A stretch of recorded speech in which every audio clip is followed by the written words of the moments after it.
Hello, नमस्ते everyone. तो एक बहुत ही स्ट्रेंज इंसिडेंट सामने आया है। वो कब तक ये सारा खेल चला सकता था? जिस आदमी की तलाश थी उन्हें, वो उनके सामने खड़ा था। तो बस 6 महीने तक उसे मॉनिटर करते रहे। लुकआउट सर्कुलर इशू किया गया।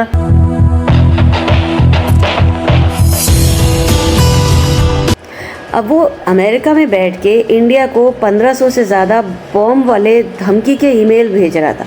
आपको ये पता चले कि इंडिया में किसी एयरपोर्ट को बॉम्ब से उड़ाने की धमकी मिली है, वहाँ पुलिस भी पहुँच जाती है, बॉम्ब स्क्वाड भी पहुँच जाता है, डॉग स्क्वाड भी पहुँच जाता है और सारी एरियाज़ को अच्छे से चेक किया जाता है। सब चीज़ें, सारे जो उनके प्रोसीजर्स होते हैं सब फॉलो किए जाते हैं। लोगों में भी डर फैल जाता है और कुछ घंटे के बाद ये पता चलता है कि धमकी तो झूठी थी, ऐसा कुछ था ही नहीं। तो अब आप ये सोचो कि ये अगर एक बार नहीं हो, ये बार बार हो, ये रिपीट होता रहे, 10 बार नहीं, 50 बार नहीं, 100 बार नहीं, बल्कि 1500 से ज़्यादा, मोर देन 1500 टाइम्स ऐसा किया गया। और सबसे बड़ी बात यह है कि इन धमकियों के पीछे जो आदमी था वो इंडिया में नहीं बैठा था, वो यूएस से बैठ के ये कर रहा था और यूएस के टेक्सास में वो रह रहा था, सॉफ्टवेयर इंजीनियर था। तो जो पुलिस ने बताया वो ये कह रहे हैं कि इंडिया में लगातार ऐसे ईमेल्स भेज रहा था वो, जिसमें बॉम्ब थ्रेट्स की बात हो रही थी। आपने सही सुना। पुलिस ये काफ़ी टाइम तक पता नहीं लगा पा रही थी कि ईमेल आखिर कौन भेज रहा है, कहाँ से आ रहे हैं ये सब ईमेल, और वो भी बार बार।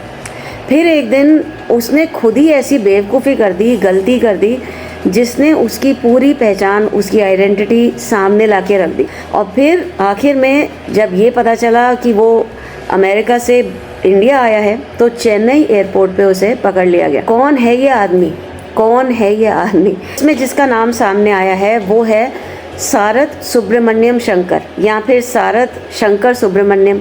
कुछ रिपोर्ट्स में शरथ लिखा हुआ है, कहीं सारथ लिखा हुआ है। तमिलनाडु के तिरुनेलवेली डिस्ट्रिक्ट के अम्बासुंदरम जो शहर होगा या जो भी विलेज होगा, वहाँ का रहने वाला है ये।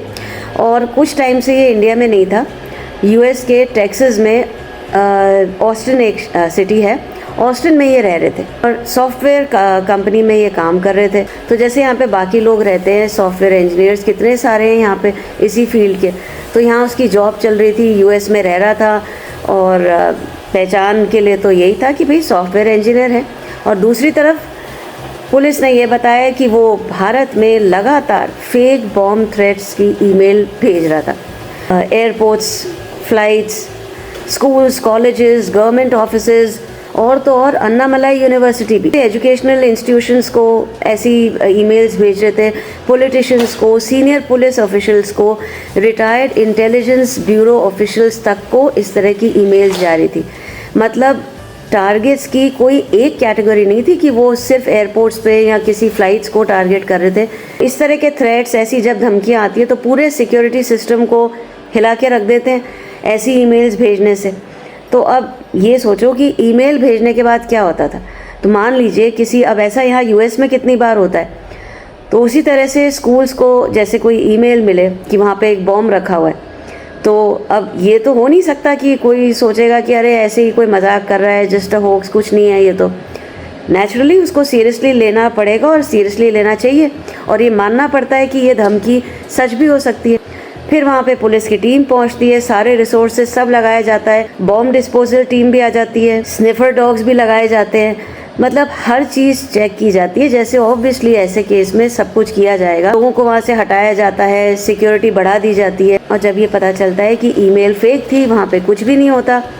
और फिर आप सोचो ये काम बार बार हो रहा हो, कोई इस तरह की ईमेल्स बार बार जगह जगह पर भेज रहा हो, तो पुलिस के कितने लोग, कितने रिसोर्सेज इन चीज़ों में लगेंगे, कितना टाइम जाएगा, कितना पैसा, रिसोर्सेज, लोग डर जाते हैं। फिर सबसे बड़ी बात, हर अगली धमकी को भी सीरियसली ही लेना पड़ेगा। ये नहीं सोच सकते कि अरे वो तो फेक बॉम्ब थ्रेट था, अब हो सकता है ये भी मजाक ही हो, ऐसा नहीं हो सकता, सीरियसली लेना पड़ेगा। सारे सिक्योरिटी सिस्टम को लगातार बिजी रखने का काम ये बन गया। जो पुलिस ने बताया वो कह रहे हैं कि 1500 से ज़्यादा फेक बॉम्ब थ्रेट ईमेल्स भेजे गए। तो इन्वेस्टिगेशन की जो सबसे बड़ी प्रॉब्लम थी वो ये थी कि भाई इन ईमेल्स के पीछे है कौन और पुलिस को उसका पता चल क्यों नहीं पा रहा, आखिर क्या चक्कर है, मतलब इंडिया में तो था ही नहीं वो। पुलिस ने ये बताया कि ईमेल्स भेजते समय अपनी पहचान छुपाने के लिए अलग अलग ऑनलाइन टूल्स और सर्विसेज का यूज़ कर रहा था वो, अलग अलग तरीके से। मतलब ऐसी चीज़ें जैसे कि VPN है, एनक्रिप्टेड कम्युनिकेशन सर्विसेज हैं, डार्क वेब इंफ्रास्ट्रक्चर है, मतलब ऐसे अलग अलग चीज़ें वो यूज़ कर रहा था ताकि आइडेंटिटी पता ना चले कि ये कौन भेज रहा है।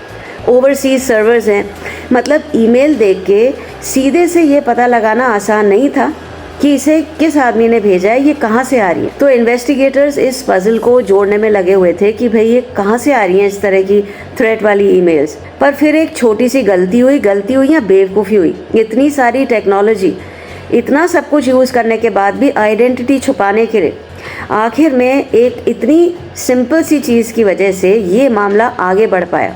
इस आदमी ने अपनी पर्सनल ईमेल अकाउंट से रिप्लाई कर दिया।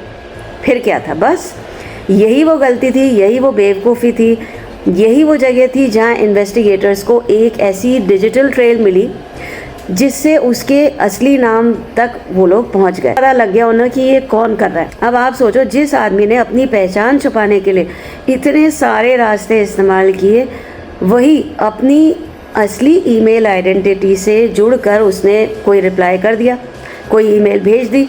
और साइबर इन्वेस्टिगेशन में कई बार इसी तरह की छोटी सी गलती जो होती है वो बहुत बड़ा सुराग बन जाती है। लेकिन पुलिस ने उसको तुरंत गिरफ्तार नहीं किया, तो पहले उसकी असली पहचान सामने आई, फिर पुलिस ने उसके बारे में और इन्फॉर्मेशन जुटाई, सब कुछ पता करना था उन्हें। तो अकॉर्डिंग टू रिपोर्ट्स, इन्वेस्टिगेटर्स ने करीब 6 महीने तक उसकी एक्टिविटीज़ पर नज़र रखी। उसे पकड़ने से पहले ये समझना भी ज़रूरी था कि उसके खिलाफ और कितने मामले हैं, और कौन कौन सी गतिविधियां और कौन सी एक्टिविटीज़, केसेस कहीं और भी जुड़ा हुआ है उसका नाम। उसके खिलाफ उन्होंने लुकआउट सर्कुलर, मतलब LOC, ये उन्होंने इशू किया। मतलब ये है कि ये जो लुकआउट सर्कुलर है वो अगर इंडिया की किसी एयरपोर्ट पे आया तो इमिग्रेशन अथॉरिटीज़ उसको पहचान कर पुलिस को इन्फॉर्म कर सकती हैं। अब पुलिस बस एक चीज़ का वेट कर रही थी, वो भारत कब आएगा वो इंडिया। फिर 22 जुलाई 2026 वो US से, अमेरिका से भारत पहुंचा। एतिहाद फ्लाइट से चेन्नई एयरपोर्ट पे आया वो।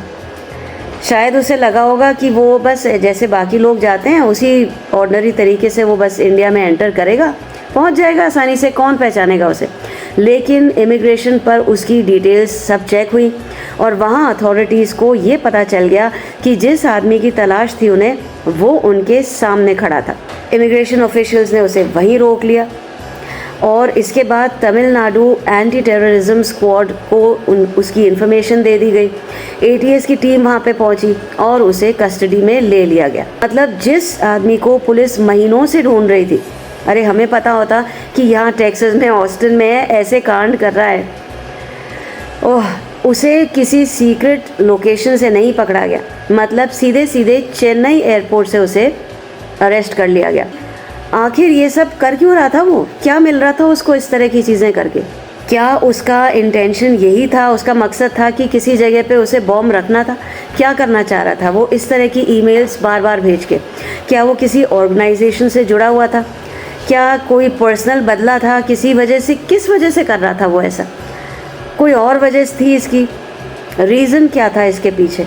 अभी इन्वेस्टिगेशन पूरी तरह से ख़त्म नहीं हुई है, अभी भी इन्वेस्टिगेशन चल रहा है। पुलिस सोर्सेज ने ये बताया है कि उसने इन्वेस्टिगेटर से कहा कि वो ये देखना चाहता था कि सिक्योरिटी एजेंसीज से वो कितने टाइम तक बच सकता था, वो कब तक ये सारा खेल चला सकता था। मतलब वो एक क्या गेम खेल रहा था कि पुलिस उसे कब पकड़ पाती है, वो कब पकड़ में आएगा, कब किसी को पता लगेगा।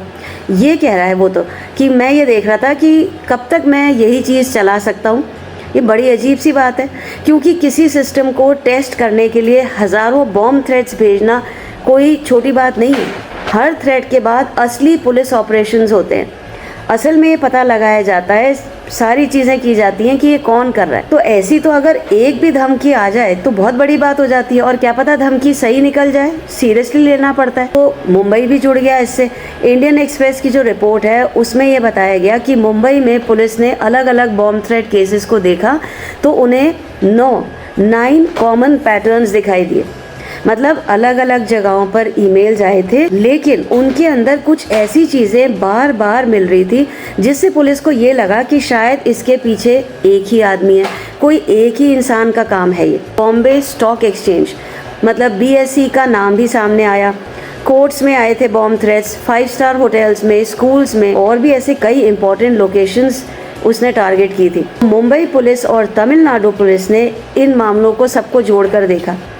यही पैटर्न बाद में उस आदमी तक पहुंचने में मदद करने वाली कड़ी बना। तो अब ये देखा जा रहा है कि वो जो 1500 ईमेल्स थी उसमें क्या सिर्फ उसी का लेना देना था, वही कर रहा था, या फिर कोई और भी उसके साथ जुड़ा हुआ था? तो क्या उसने ये सब कुछ अकेले किया या किसी और ने भी इसमें उसकी मदद की, या इसके पीछे कोई और बात? मतलब उसे गिरफ्तार कर लिया गया है, अरेस्ट हो गया वो, लेकिन इन्वेस्टिगेशन अभी खत्म नहीं हुआ है। और किस वजह से उसने इन जगहों को टारगेट किया, कितने अकाउंट्स उसने यूज किए? तो इंडिया में फेक बॉम्ब थ्रेट्स तो पहले ही बहुत बड़ी प्रॉब्लम है, इसलिए जब किसी एयरपोर्ट या किसी फ्लाइट को बॉम्ब थ्रेट मिलता है तो सिक्योरिटी एजेंसीज के लिए उसे एक ऐसे ही मजाक मान के, ऐसे ही हल्के में लेके छोड़ देना बिल्कुल भी पॉसिबल नहीं है।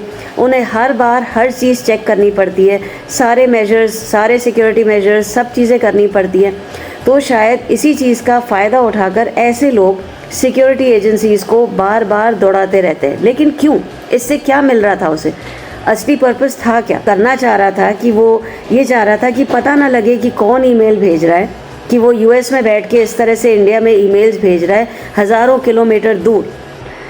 वो अपनी पहचान छुपाने के लिए अलग अलग ऑनलाइन सिस्टम्स का यूज़ कर रहा था, अलग अलग टूल्स यूज़ कर रहा था। पुलिस उसे ढूंढ ही नहीं पा रही थी। और फिर एक दिन उसने अपने पर्सनल ईमेल से रिप्लाई कर दिया। ऐसी चीज़ उसने कैसे कर दी? ऐसी गलती उसने कैसे कर दी? तो इन्वेस्टिगेशन, लीगल प्रोसेस सब कुछ चल रहा है। हर चीज़ का फैसला आगे कोर्ट करेगा। इन्वेस्टिगेशंस में क्या पता चलता है सब कुछ इसके ऊपर निर्भर करता है। तो जैसा कि पुलिस कह रही है कि भाई ये सिर्फ ये टेस्ट करना चाहता था कि ये पकड़ा जाएगा या नहीं, और अगर उसे इतना ही करना था तो इतने बड़े लेवल पे इस तरह की चीज़ क्यों कर रहा था?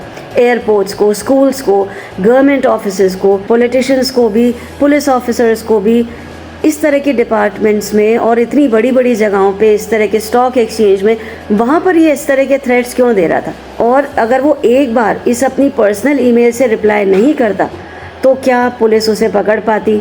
शायद हाँ, शायद नहीं, पता नहीं। बहुत कुछ किया उसने और लेकिन पूरी तरह गायब नहीं हो पाया। एक ईमेल से, एक छोटी सी गलती से, गलती क्या, ये तो बहुत बड़ी उसने बेवकूफ़ी करी और पकड़ में आ गया। तो बहुत ही स्मार्ट बन रहा था और एक डिजिटल ट्रेल, और बस फिर US में बैठा हुआ एक सॉफ्टवेयर इंजीनियर, ऑस्टिन में, टेक्सास में बैठा हुआ एक सॉफ्टवेयर इंजीनियर, पता नहीं अच्छा खासा काम था उसे, इसमें उसे क्या थ्रिल मिल रही थी, क्या हो रहा था, भारत के चेन्नई एयरपोर्ट पर उसे पुलिस कस्टडी में ले लिया गया। तो भाई जो भी इसके जो फैक्ट्स हैं, अलग अलग पब्लिकेशंस इंडिपेंडेंटली रिपोर्ट इसको कर रही हैं, इस न्यूज़ को। तो कुछ चीज़ें थोड़ा सा हो सकता है आपको अलग पता लगे। तमिलनाडु पुलिस ने जो बताया है और जो अलग रिपोर्ट्स में आया है, आप अपने हिसाब से इसे वेरीफाई करिए। मुझे जो पता था वो मैंने आपसे शेयर किया। तो भाई टेक्सास में रहते हुए एक इतनी शॉकिंग न्यूज़, और जो ये काम कर रहा था, जो ये कांड कर रहा था, वो भी यहीं ऑस्टिन टेक्सास का। आजकल जितनी बातें चल रही है, काफ़ी चीज़ें मैंने ऐसी शेयर की हैं कि इंडियंस किस तरह के स्कैम्स, फ्रॉड और स्कैम हो रहे हैं, इस तरह की खबरें तो बहुत सुनने में आई हैं। और यहाँ टेक्सास में हमारी बहुत बड़ी इंडियन कम्युनिटी है, बहुत सारे सॉफ्टवेयर इंजीनियर्स हैं, लोग एक दूसरे से मिलते रहते हैं, इस तरह की बातें होती हैं कि क्या हो रहा है कम्युनिटी में। लेकिन ये जो आज खबर सुनी, ये जो न्यूज़ सुनी है, ये तो बिल्कुल ही अलग लेवल की है। तो कभी इमिग्रेशन स्कैम, कोई phone scam, fake job, H1B scam, कोई पैसे ठग लिए, गोल्ड स्कैम, कितनी बातें सुनी है आजकल। कोई ना कोई न्यूज़ रोज़ आती रहती है। लेकिन जो ये आज वाली जो चीज़ है कि यहाँ बैठ के, टेक्सास में बैठ के कोई इस तरह का काम कर रहा था, ये तो अलग ही लेवल की है। तो मुझे तो विश्वास ही नहीं हुआ कि यहाँ बैठा हुआ कोई सॉफ्टवेयर इंजीनियर इस तरह का काम कर सकता है। मैं तो इट्स शॉकिंग।